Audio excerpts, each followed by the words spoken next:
So now we're starting the second blessing of the Shemoneh Esrei, right at the bottom of the page. And we spoke yesterday about being mighty. And then you have this phrase, this wonderful phrase in English, the revivifier of the dead.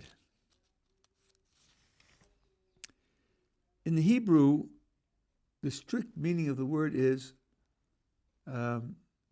causes the dead to live. The difference between that Hebrew and the English is the R-E at the beginning. Revivify, to vivify means to cause, to make alive. Re means, gosh, I guess we were there before, and now we're bringing it back. That would make this a reference to the resurrection. But in the Hebrew, it's not strictly speaking committed to that. And that's important because this blessing has in it a certain stylistic feature which is extremely rare to vanishing in our texts. And that is multiple redundancy. Let's just read through the text of the blessing to appreciate this. So the bottom of 267, we talk about the revivifier of the dead. Top of 269, second line, because we're not talking about whether winter, summer, who sustains the living with kindness, revivifies the dead, oh, there we are, that's 2. Abundant mercy, supports the fallen, heals the sick, raises the bowed, and maintains his faith to those who sleep in the dust. That does sound like the resurrection, that could count as 3. Who is like you, O master of mighty deeds, who is comparable to you, who causes death and restores life? That sounds like 4. O king who causes death, makes the intelligence proud. And you are faithful to revivify the dead. That's 5. 5 times in one short paragraph. And then, of course, the closing closes with that sentiment, but that's the closing always a repetition of the basic content of the blessing. You don't have things like that. It's just not in the Tanakh. In 1,000 pages of Tanakh, something like that, this may happen twice or 3 times. And in the prayers also you don't have it.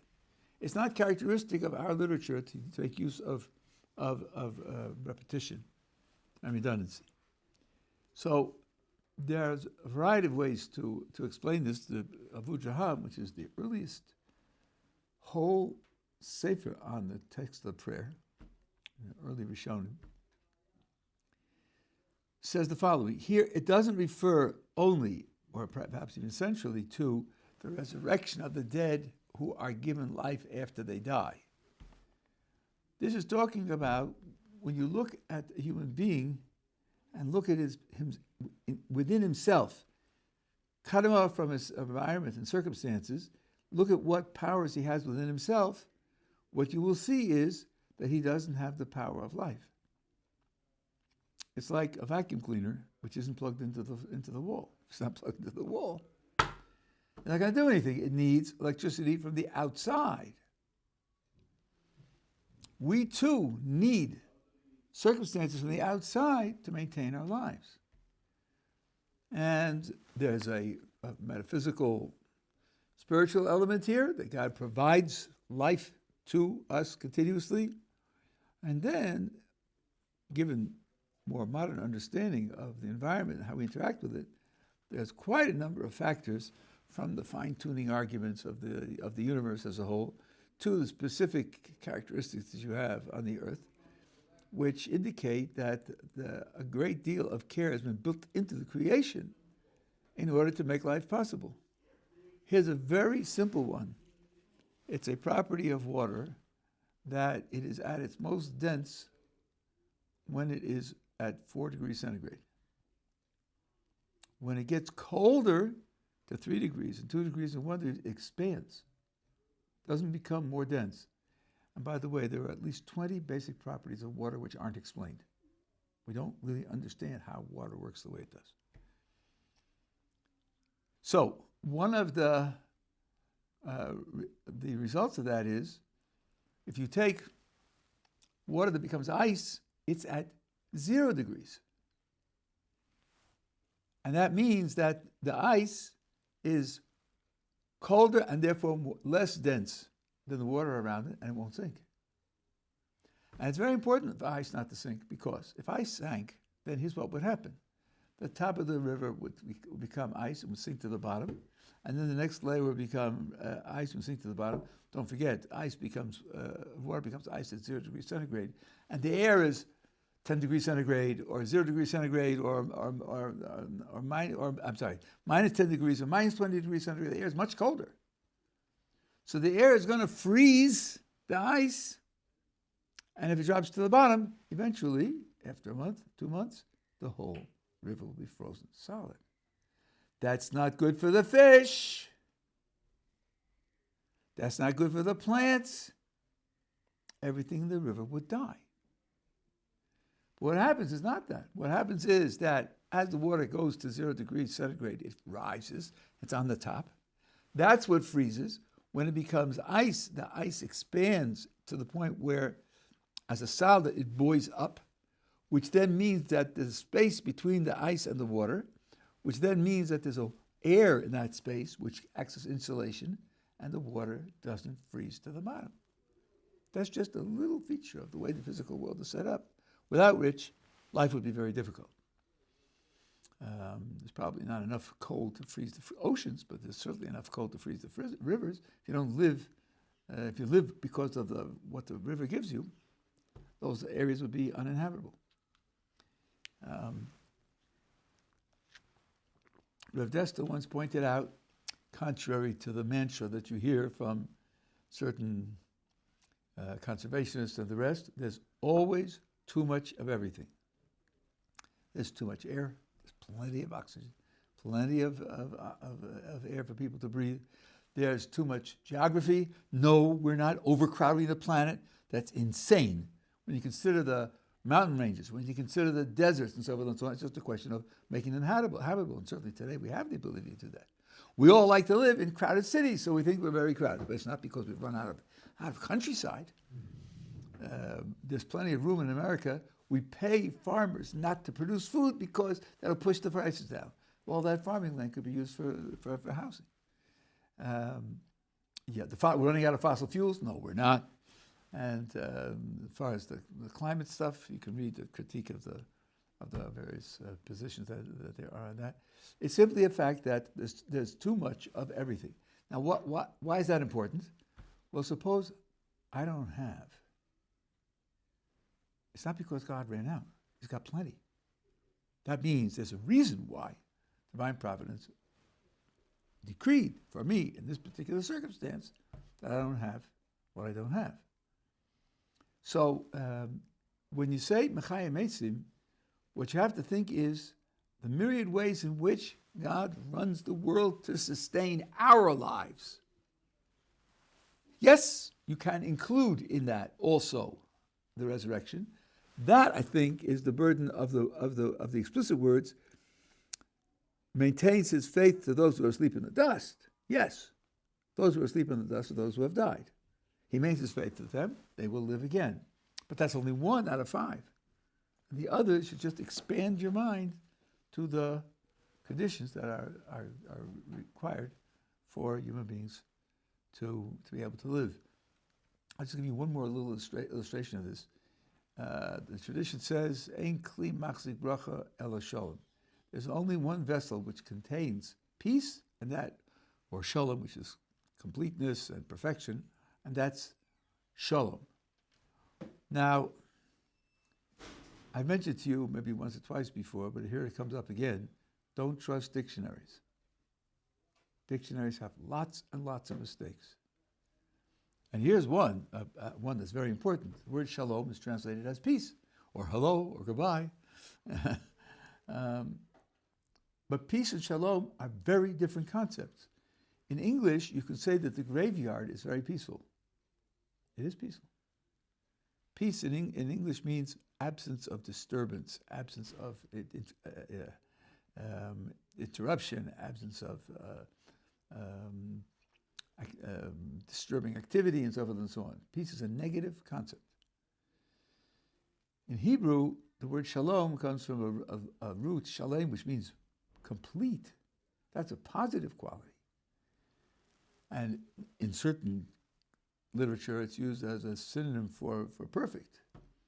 So if you're talking about peace, you have to think of it in our context in a positive way. Now, it says, the only vessel in which bracha is contained is shalom. I'll give you an example of this. I went to Mexico twice. While I was there, I was told that Mexico has the natural resources to be the 5th richest country in the world. It has oil, it has uranium, it has diamonds, it has lots and lots of good stuff. When I was there, Mexico City had 16 million inhabitants, 3 million homeless. 3 million homeless people. Why is that? If they have the resources to be the 5th richest country in the world. The answer is because the people with power were stealing it. Indeed, I was told that one Mexican fellow owned a city. He owned a whole city was his property. How did he do that? Well, he was a general in the army, and he commanded the army to build him a city. And then it was his city, right? That's pretty grand, you know? Even the politicians in America didn't go that far. So because there's no cooperation, because there's no identification with one another, because there's no sharing with one another, these enormous resources of blessing don't do good for the vast majority of the population. So the idea of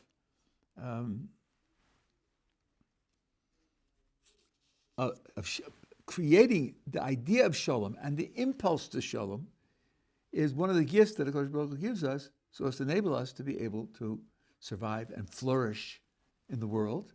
And if we don't make use of it, then we condemn ourselves. And of course, you know, the gang violence in Mexico is unending. Hundreds of people are killed every year, if not more.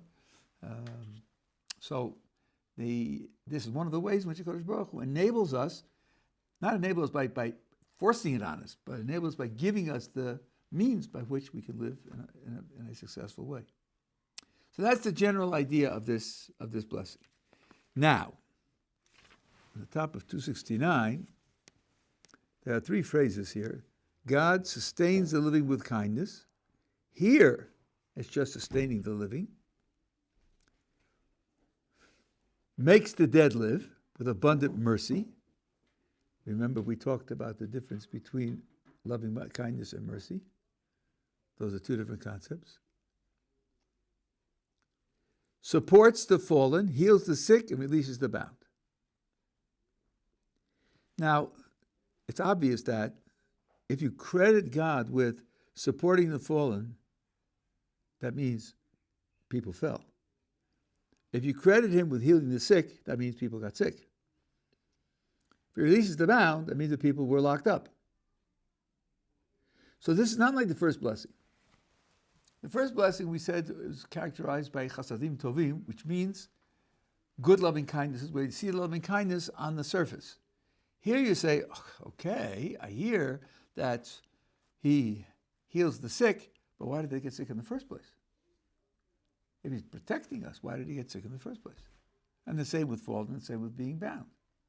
So here, describing this feature as kindness raises questions, and it's not obvious how it's supposed to work. Now, the great place where this arises is in the night of the Seder, the first night of Pesach, where we go through the Haggadah and we sing and say and describe praise to HaKadosh Baruch Hu that he freed us from Egypt. And the question then is, but our slavery in Egypt was obviously something that he's responsible for because he's responsible for everything that happens. So how do we deal with the fact that he saved us from a terrible situation that he's responsible for our being in? And there are a few answers that apply there, and then you can take them and apply them to other places as well. First of all, this is not well known, but the Tzvi wrote a whole essay on it. He has an essay on how to live in the exile and what qualities you have to flourish in the exile. And he says that the key to success in exile is to be separate. Physically separate, culturally separate, religiously separate, mentally separate. Separate yourself. Who made the first ghetto? Joseph. Don't tell me it's Italian medieval history because the word ghetto was Italian. No, it was more than 2,000 years before that. It was Joseph. When his family comes down to Egypt, he says, I have a place for you. It's called Goshen, and we're going to take it for ourselves, and you're all going to live in Goshen, separate from the Egyptians. And initially they did. For decades they did. And one thing which distinguished the Jews from the non-Jews was circumcision. They were practicing circumcision. So there was a geographical separation and a physical, cultural separation. And the Netziv says that as long as that was kept that way, the Egyptians loved them. They loved them as long as they were separate and distinguished, differentiated. When did it start to break down? It started to break down when they gave up those two things. When the Exodus takes place, the Torah describes the Jewish woman living side by side with the non-Jewish woman, with the Egyptian women. That means that they spread out as a population. We also know that since just before they left, they had to do circumcision, that they weren't doing circumcision. They had stopped doing circumcision. And he quotes a very indicative verse. The verse says, "Va'yafoch libam l'snoas hamo." God overturned their hearts to hate his people. Meaning before that, they weren't hating his people. Indeed, the Netziv understands to turn it over means you're going from opposite to opposite. So beforehand, they loved them. But once they assimilated into the population, then divine providence caused them to come to hate them. So again, this is not a question of natural human psychology. All the psychological explanations for anti-Semitism are at best superficial.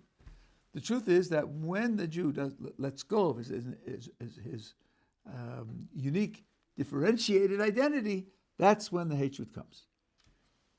It has been remarked that the authors of the final solution in the Second World War were Germany, and that's where the Jews were most assimilated. It wasn't Poland and Russia and so on and so on. They didn't dream of making an international effort to rid the world of Jews. They weren't free of anti-Semitism, but the most extreme form of anti-Semitism came from the place where we were least differentiated. So now, so first of all, to that extent, since we abandoned the strategy which God planned for us to protect us in Egypt, we're responsible for the fact that they then came to hate us and to subjugate us. That's number one. And number two, the subjugation, the suffering, played a positive role in the development of the Jewish nation. In particular, our literature says that it was a preparation for Sinai. Without that, Sinai could not have happened. Maybe it didn't have to happen for 90 years, which is 2 or 3 generations. Maybe it could have been 6 years, and then we brought the extra on ourselves the way it was. But at any rate, those are the 2 reasons why the suffering took place. So, yes, HaKadosh Baruch Hu is running the world, and yes, the world is under divine providence, but when things happen which we don't like and which we suffer from, that doesn't mean that God went on vacation, and it doesn't mean there isn't a logic to it. It doesn't mean there isn't something appropriate to it. Now you say, well, if that's the case, why do we only thank God for the redemption, the rescue from Egypt? Why don't we thank Him for those things which also played their positive role?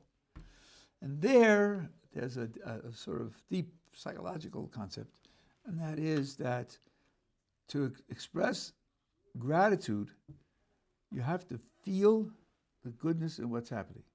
It's not enough to know it's good, you have to feel that it's good. And same thing's true with responding to loss.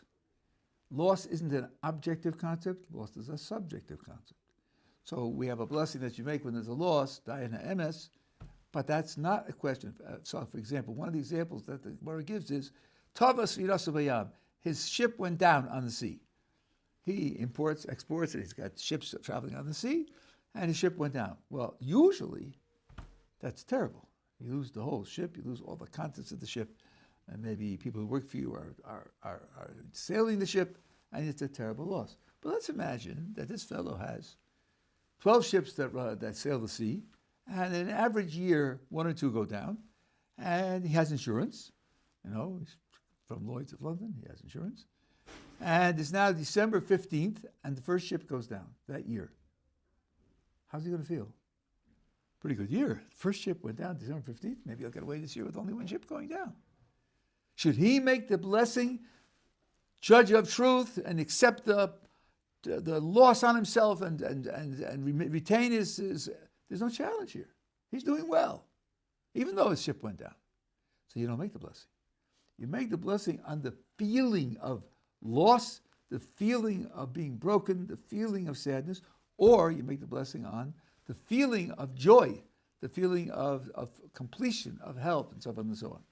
Therefore, we don't make the blessing of thankfulness when God punishes us. Even though intellectually we know that it's for our good, we don't make the blessing for that. For example, let's take the person who has surgery. Surgery is painful. Yes, we have anesthetics. Terrific. But afterwards, it's painful. You don't thank the surgeon for the pain. That's how you got cured? Yeah, that's how I got cured. Would have been better if there wasn't pain. Maybe the pain is necessary because it's necessary to change your psychological orientation. Still, it's hard to feel gratitude for something which hurts you.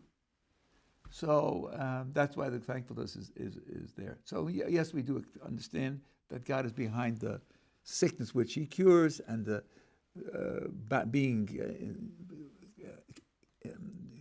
imprisoned and the falling. We acknowledge intellectually that the falling and the sickness and the being captured is something which is necessary to serve a purpose, but we celebrate God's mercy with the ways in which He supports us through those circumstances. This, as I said, is not the same as what we spoke about in the first blessing. Yeah. Yeah? Okay, good. All right, now I want to also point out something else on the top of 269. So we have these descriptions of what God does. Heals the sick, and so forth and so on. Who is like you, O master of mighty deeds, and who is comparable to you, O king? So when you read that, you ought to think, gee, we had a lot of descriptions up to here. Why wasn't this introduction at the beginning of the blessing? And then it would qualify all of the descriptions. No. Only the one that's coming up. So let's see. Master of mighty, then comparable to you, who causes death and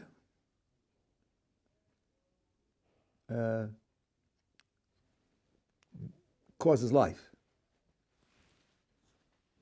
and causes salvation to sprout, which means that death and life somehow are more wondrous, more and have to require the title for God of Master of Mighty Deeds.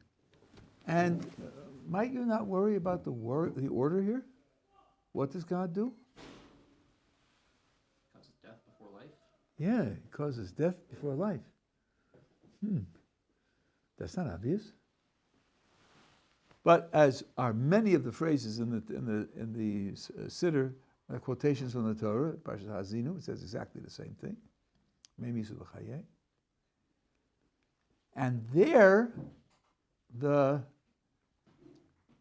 commentators, the Talmud, says, since you put causing death and then giving life, in that order, that's at least an indication of the resurrection of the dead. Death first and life afterwards.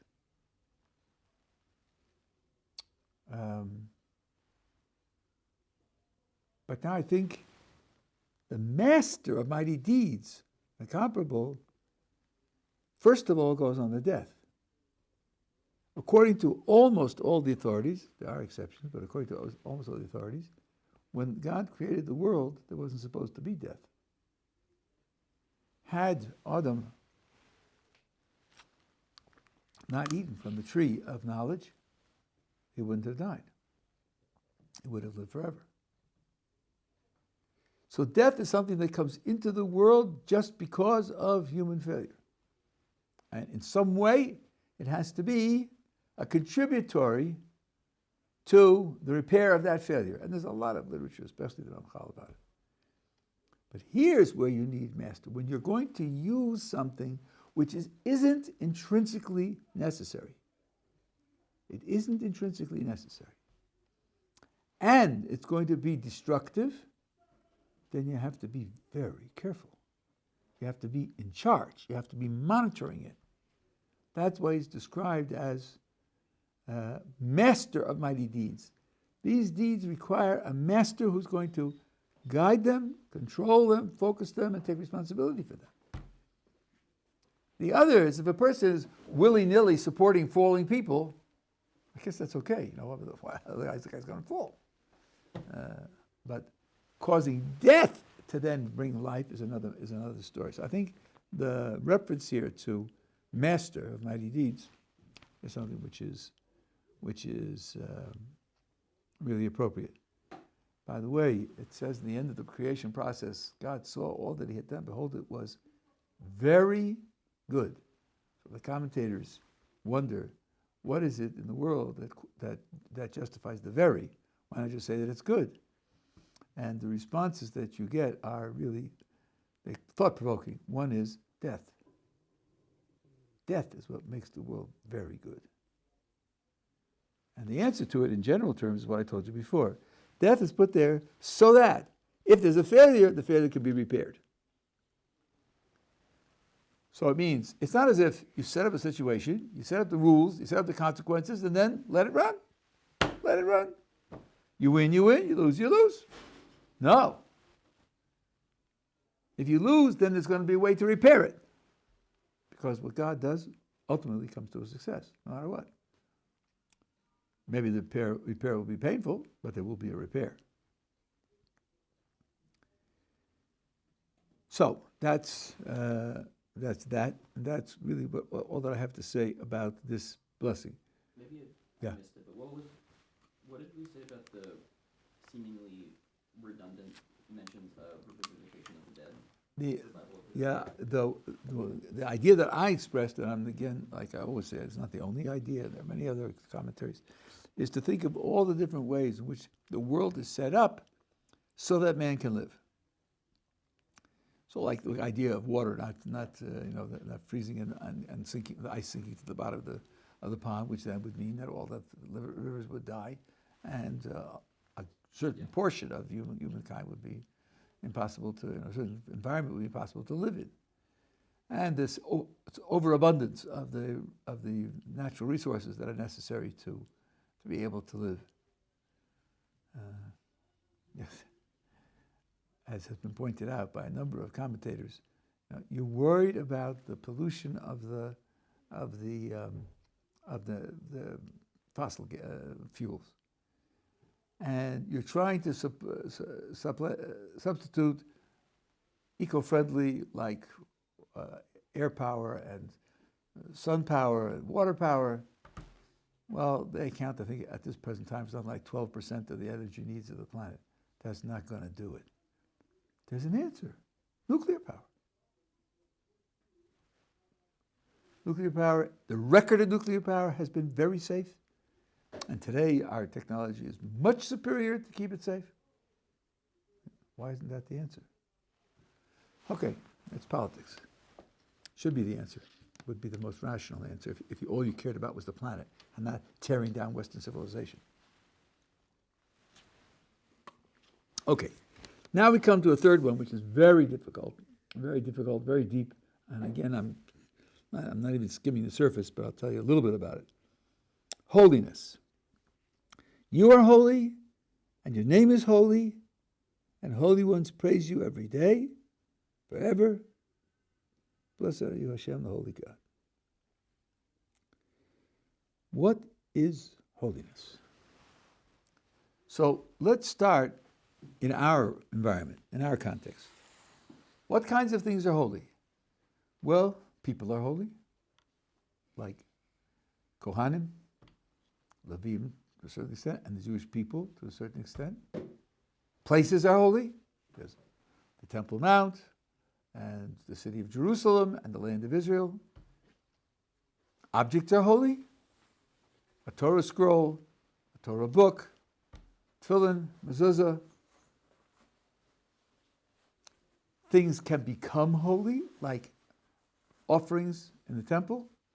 When you say to the cow, Lassie or Bossy, whatever you are, you're holy.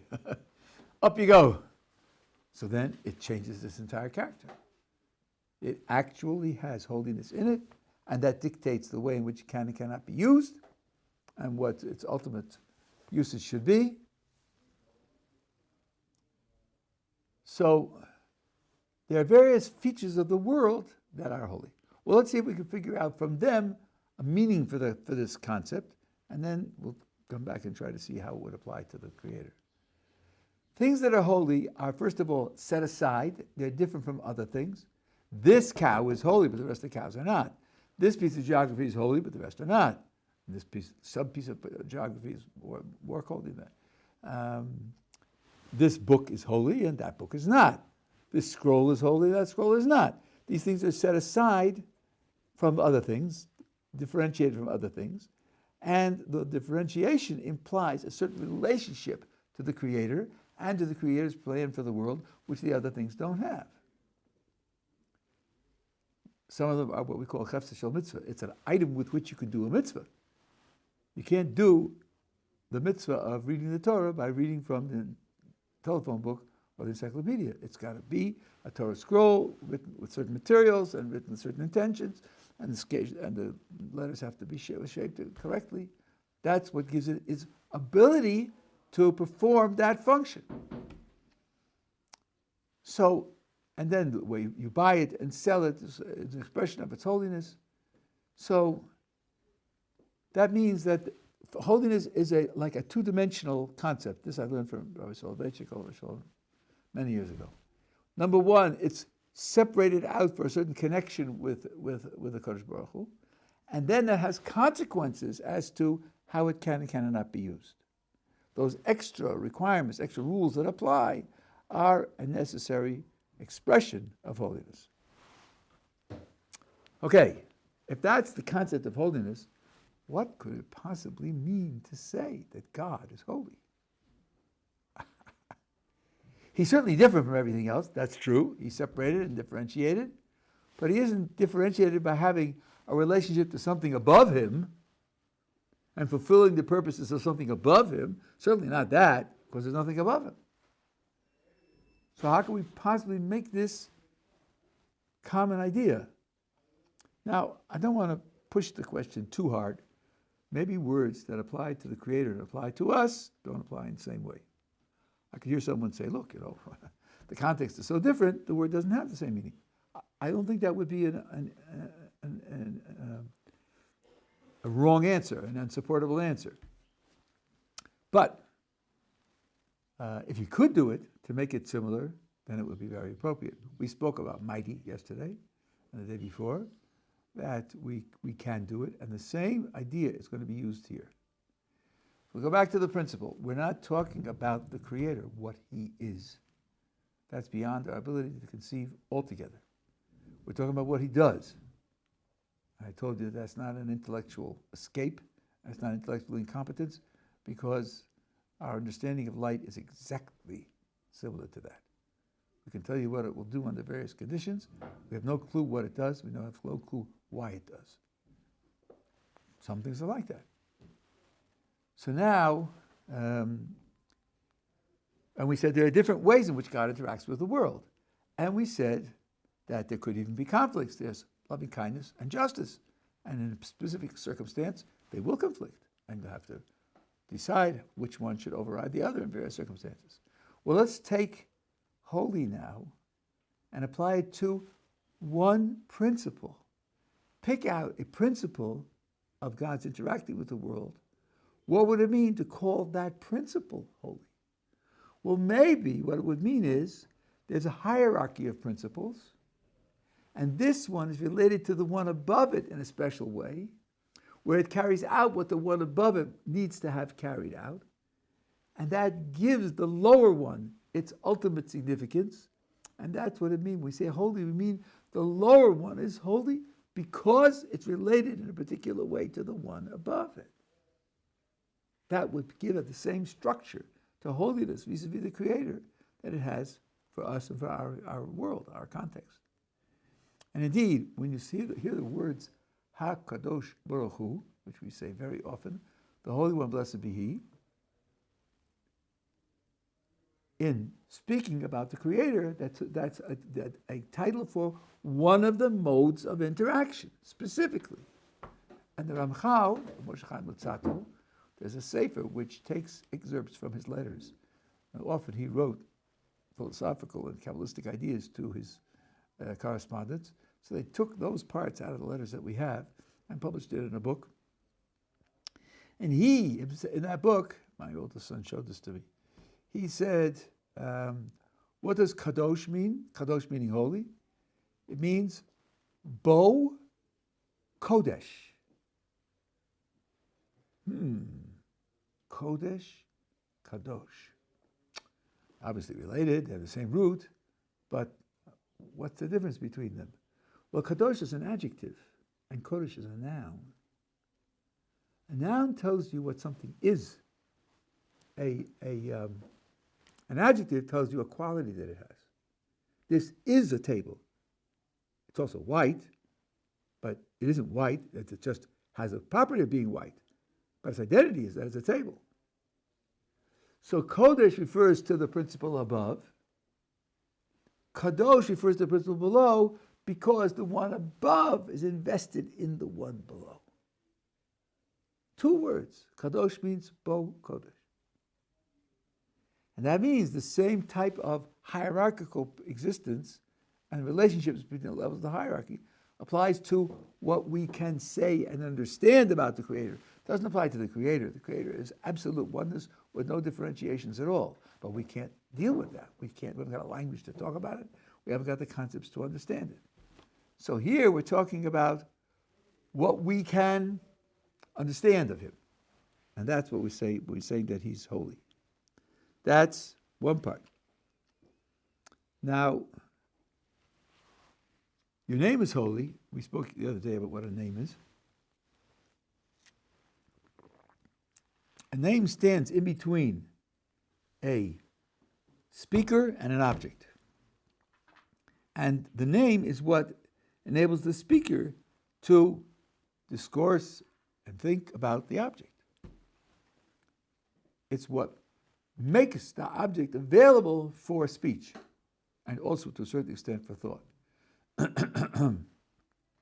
So the name, a thing's name is how it's perceived by others and how it's identified by others. Now, of course, that's going to be a tremendous variation. How much do you know about the object? How deeply do you understand the object? Here we're talking about like a person's reputation.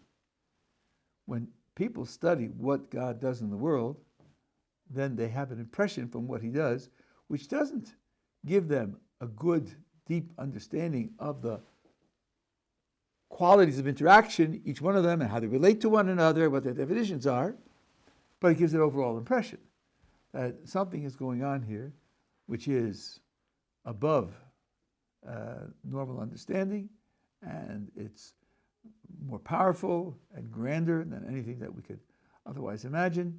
Rabbi Salinger just came out with a song expressing that.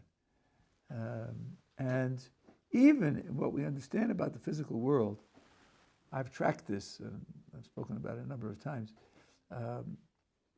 Everything, the hope from the end of the 19th century on, or maybe even middle of the 19th century, is that, like Democritus said 2,500 years ago, they're just little pebbles floating in the void. That's it. The world is really at base very simple.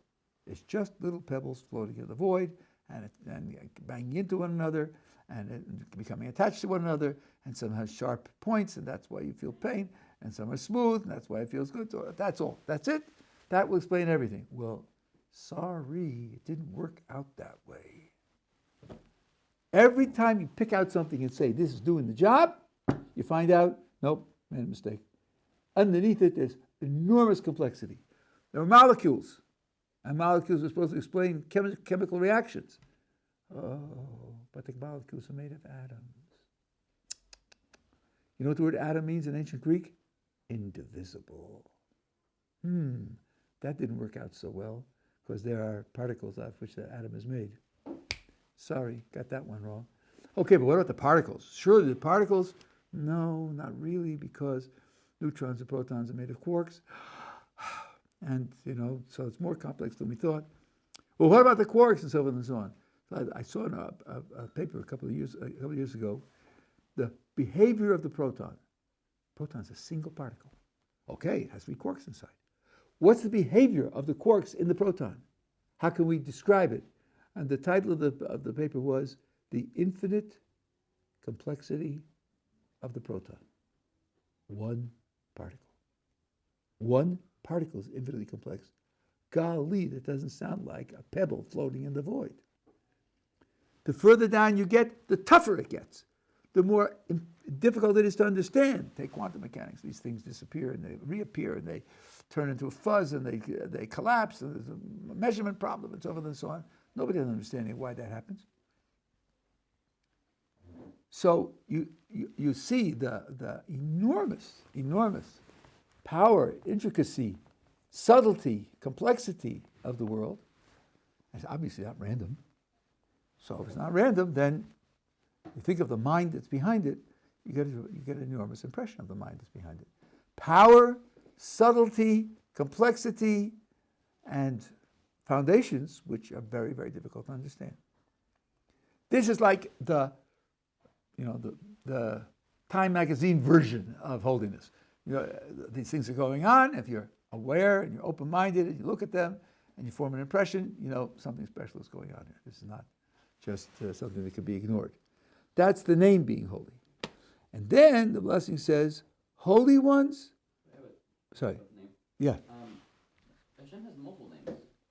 But it says your name is holy. That's a good point. Let's think about that for a second. That's a very good point. Thank you for pointing that out.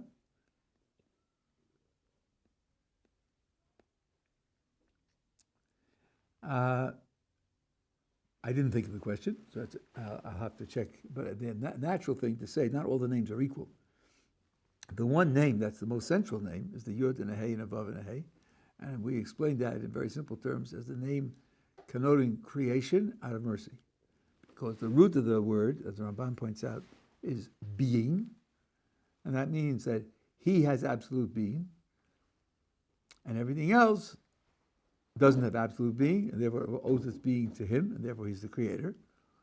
And the oral tradition associates with that name the idea of mercy. So I would say that is the name that's being referred to here. That makes most sense. Did I say anything about it here on the bottom? No. I'll have to take a look later and find it out for you. It's a nice question. Okay. Then it says, right, holy beings, holy ones praise you every day. So there are 2 explanations of this. And I hope we said this once, but let me repeat. When I say there are 2 explanations, that doesn't imply that they're competing explanations. I have had people say there are 2. Which one is right? Maybe they're both right. And one is that it's angels. They are holy beings. They have a certain holiness that human beings don't have.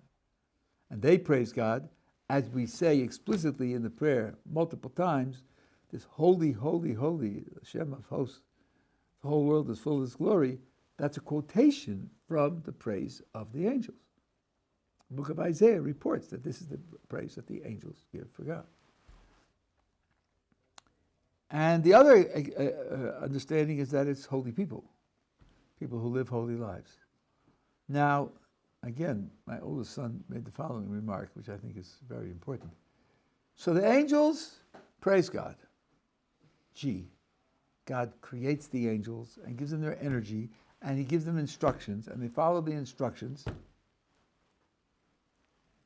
Would you feel somehow impressed if someone recorded words of praise and then played back the recording to you, every hour on the hour? It's a recording. Why is a recording an important thing?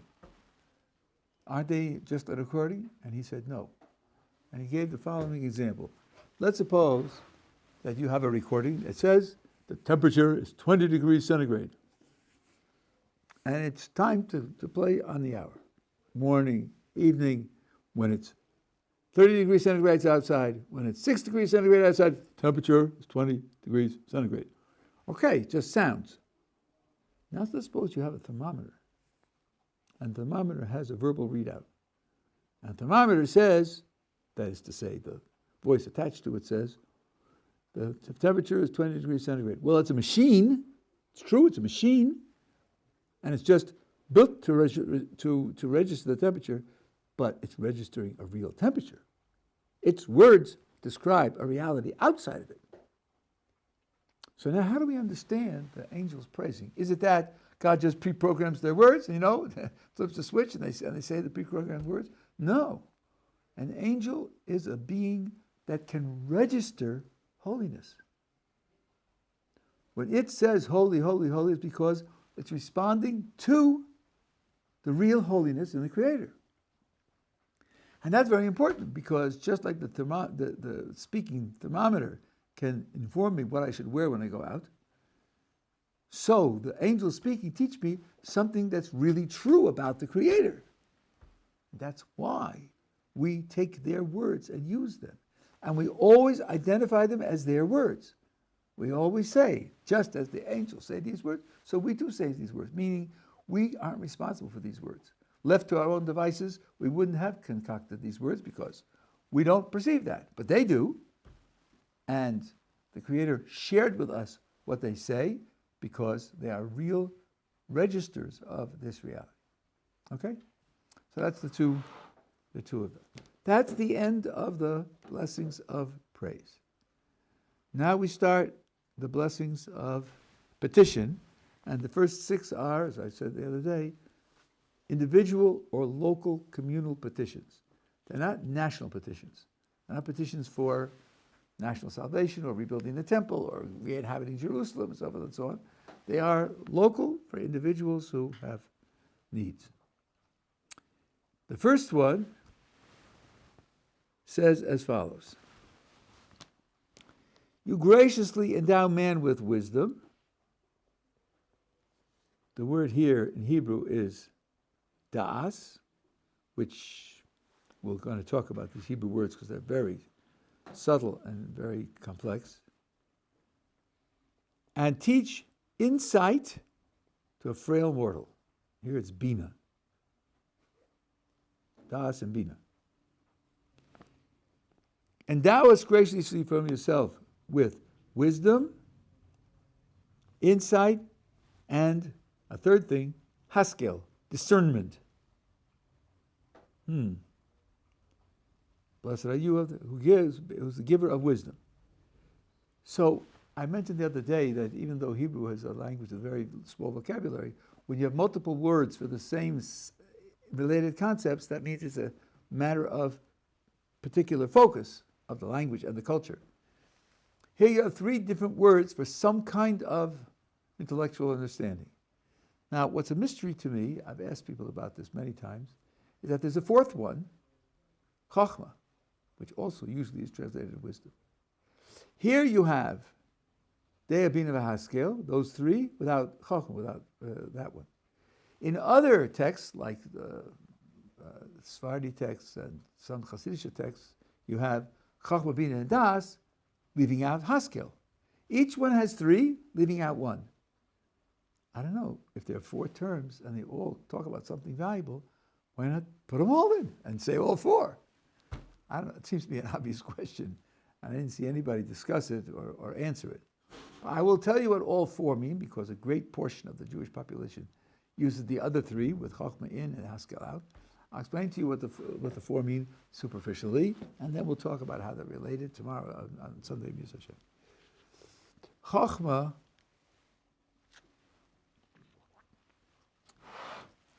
in an intellectual process, sometimes you're thinking you're working on a problem, and then sometimes you have an insight, aha, that's where the answer lies. That's the kind of answer it is. You don't fully understand it yet. You couldn't describe it to someone in words, but from then on, you have a familiar process of working it out. This is described in very dramatic terms for Paul Dirac, who was one of the founders of quantum mechanics. He was working on a very difficult problem, and he was stepping off a bus. And as he stepped off the bus, it hit him. It took him 3 days to write it out, but he knew. From then on, he knew, I've got it. And now I'll just a question of writing it out and framing it perfectly carefully, and so forth and so on.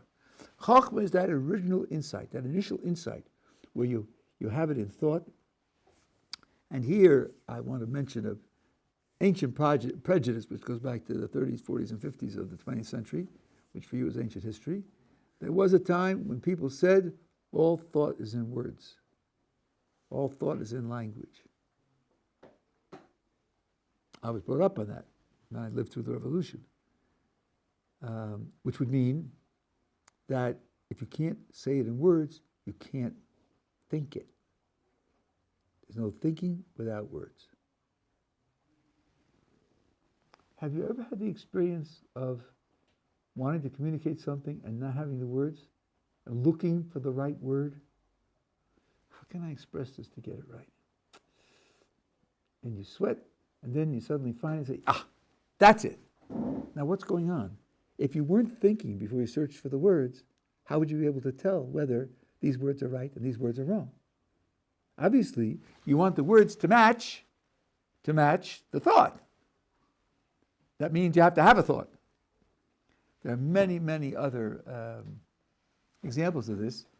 One of the ones that I had a friend when I was teaching at Johns Hopkins, a friend of mine was teaching in the Applied Physics Laboratory of Johns Hopkins, where they make missiles and submarines and also bombs and all sorts of friendly things.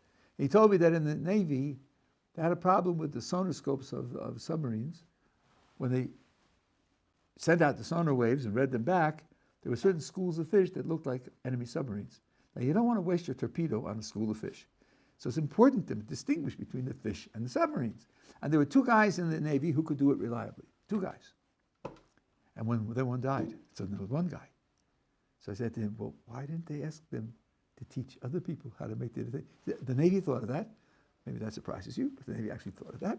And when they asked them, what's the difference? They said, well, look, the fish look like fish, and the submarines look like submarines. I mean, they just look different. They couldn't put into words the difference they were seeing.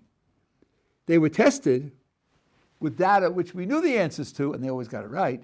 So they definitely knew something about the difference between fish and submarines. They just couldn't say in words what it meant. If you're a philosopher, you know that Wittgenstein talked about this, to define game, whatever verbal formula you choose. There are always counterexamples. There are things that you know that you can't put into words. Chachma is that kind of initial knowledge. Bina, which comes from a word which means to distinguish between things, and you distinguish the things by drawing lines. A concept, almost by definition, sets up a line. There are things to which the concept applies, and things to which the concept doesn't apply. So it draws a line in reality and separates. That's where words come from. And that's where you verbalize the insight that you got on the level of Chachma. The third, Dea, comes from experiential knowledge. As you know, and is very important in life, there are many things that you can't understand unless you experience them. Talk to a person about the tone of a violin. Try it. or the smell of a petunia, or the taste of a strawberry. Tell him about the taste of a strawberry so that when he closes his eyes and he puts various things in his mouth, he'll say, oh yeah, that one's a strawberry. Try it with words. We just don't have the words for it. You only understand it when you experience it. Das is the understanding that you get from experience in life. Haskel, the last word that you Ashkenazim, I don't say it this way. Haskel, actually I do, but okay, is the ability to put your knowledge into practical effect. And this is another quality altogether. As my mother-in-law, Shalom, used to say, Klieg, Klieg, and Zerfeld Seichel. Smart, smart, and he hasn't got any brains. There are people who know things and understand things abstractly, but when it comes to putting them into practice, are at a loss. That's why there's a difference between an architect and an engineer, or I don't want to say in English, a kaplan, someone who builds the building according to the plans of the architect. It's two different things. So here, what we have here in ours is Deya, which is experiential knowledge, Bina, which is the ability to articulate and define and describe, and Haskel, the ability to put into effective practice. The Sephardim have Chacham, Bina, and Das top down, starting from the original pre-linguistic insight, and then to the distinctions and conceptions which enable linguistic explanation, and then to experiential knowledge. And last detail, in the way it is here, Das is in the blessing 3 times, Bina is in it twice, and Haskel once. That can't be by accident. Somehow, Das is the prominent feature here. That's the experiential knowledge. That's the prominent feature, and the others are related to that. That's true for the Sephardim also. Yeah. Is Haskel replacing Chachma? Are we replacing It can't replace it because they're two very different concepts. It's that the Ashkenazim use these 3 to focus on, and the Sephardim use the other 3 to focus on. And as I told you, my question is, why not have all 4 in one place? I don't understand that. I don't know what to say about it. Okay, have a wonderful Shabbos. Thank you.